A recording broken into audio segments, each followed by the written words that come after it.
She's not just one woman in drag hosting late-night movies on TV. This comedian, actress, and dancer created a character much larger than herself. Now a pop culture icon, the precursor to Buffy Summers is now on stickers and statues and toys and posters, cookbooks and Halloween costumes, and yes, of course, even comics. Today on Graphic Adaptations, we're going to talk about Elvira, Mistress of the Dark.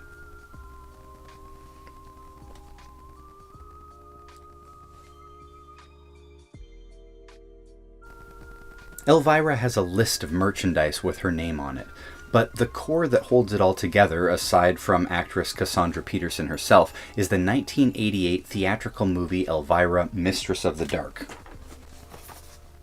It's a timeless classic, a great cross-genre horror comedy movie, and it gives us almost all of what we consider canon for her. Before the movie, Elvira delivered one-liners between commercial breaks hosting late-night movies on TV. Those spots created Elvira and determined her character, but until the movie, we never got to see her off the couch and outside of her own environment. In the movie, we see Elvira in the small town of Falwell, looking for an inheritance to help pay for her show in Las Vegas. The town of Falwell is very conservative, hence the name, Jerry Falwell, and Elvira sticks out like a sore thumb. She gets her inheritance, which is her aunt's house, a dog, and a cookbook. It turns out Aunt Morgana was a witch, and her evil brother Vincent is looking for the cookbook, which is actually a spellbook of magic. The kids in the town are on Elvira's side and see her for the fun-loving person she is, while the adults largely conspire against her like they tend to do with rock and roll and dancing in Footloose. Elvira is Footloose if dancing was boobs. Everything about this movie is pitch perfect, from casting Edie McClurg as Chastity Pariah or Uncle Vinny played by W. Morgan Shepherd. It's cute and funny and walks this very unique line of tongue-in-cheek humor while still being totally family-friendly. That makes me sound asinine that I said it was horror and family-friendly, but we're talking about devil-worshipping warlocks, shape-changing animals, a spooky house, a macabre destiny. It's a gateway drug into the horror genre.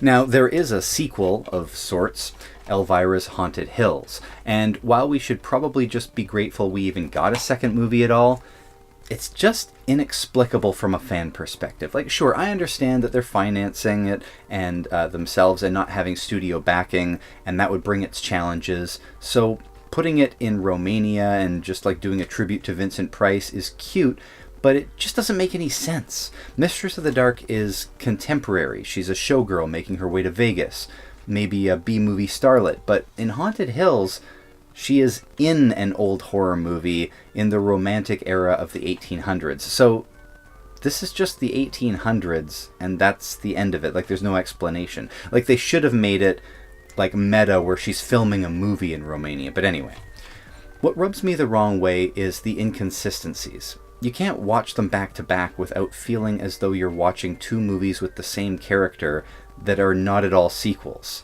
There's no reference between them even.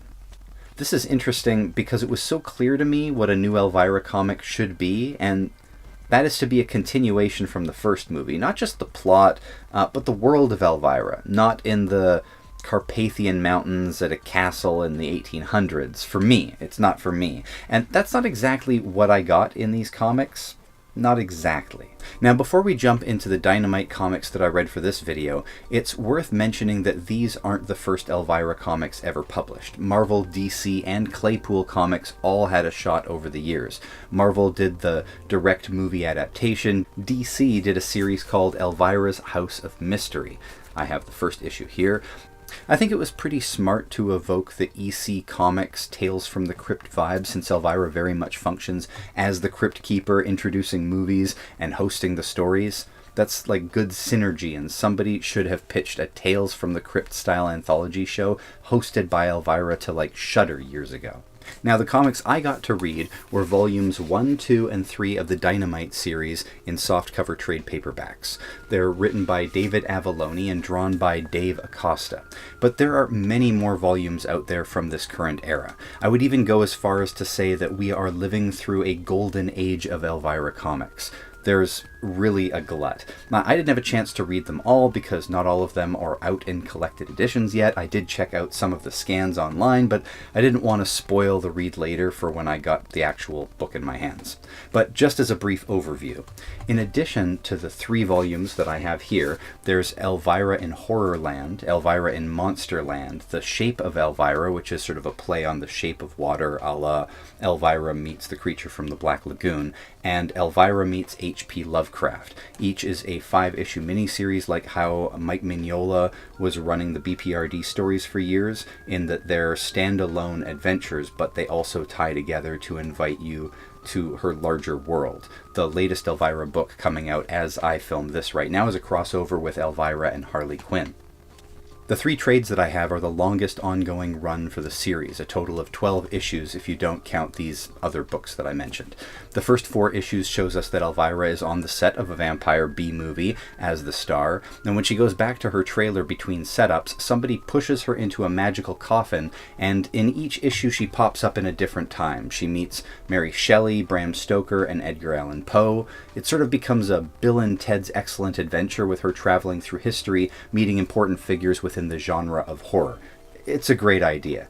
The humor's on point, the jokes are metatextual, breaking the fourth wall, and the references are the proof a real fan is writing this stuff and caring a lot about making it good.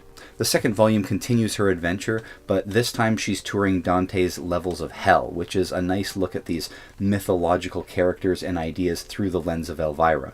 By the third volume, we're back on Earth, and we get a story about a coven of witches who want to destroy the world. Now, what's interesting to me is that these 3 volumes are issues 1 to 12, and after the Witches arc, the Elvira books become standalone miniseries. And I think it's the smart move, but I also think it's interesting that the volumes after are again using the formula of touring the horror icons like Lovecraft and The Creature from the Black Lagoon to focus reader interest. And I have to say, Elvira is the perfect kind of character to have that Deadpool style of breaking the fourth wall and talking to the audience. She did it as a host anyway, so it's a seamless fit because her role as a horror hostess was to talk to the audience between commercial breaks, and there are plenty of self-referential moments in the comic to enjoy. Like when she meets a fan in hell who says she deserves to be there simply because of Elvira's haunted hills, which is a cute nod to its admitted failure, as well as poking fun at the fanboys who care too much, needing to move on. Which is me. This is me in the comic. I feel attacked. Or this moment where she references how many variant covers there were for the first issue, and there were so many, it was crazy. Now, I think Acosta, as an artist, has the right tone and quality to bring to the book. It's cartoony, but Elvira is exactly how you'd imagine her to be. The jokes pair well with cartoon Elvira, and the adventures strike the right tone. It's pretty great. I keep saying tone, but I think that that's the secret to an Elvira book. She has to be eye-rollingly funny, but also get into the center of a big supernatural horror movie plot so she can bungle her way out of it. Now, you can pretty much jump in on any book to start, although the first 2 do seem connected with characters like Dracula, who feature in both. If you're an Elvira fan and you've never read comics before, I think you're in for a treat. Kudos to Dynamite for repping the Mistress of the Dark so well. Now, let me know in the comments if you were as perplexed with Haunted Hills as I was. Hit the like, hit that follow, let me know what you want to see next, and I'll see you next week. Unpleasant dreams.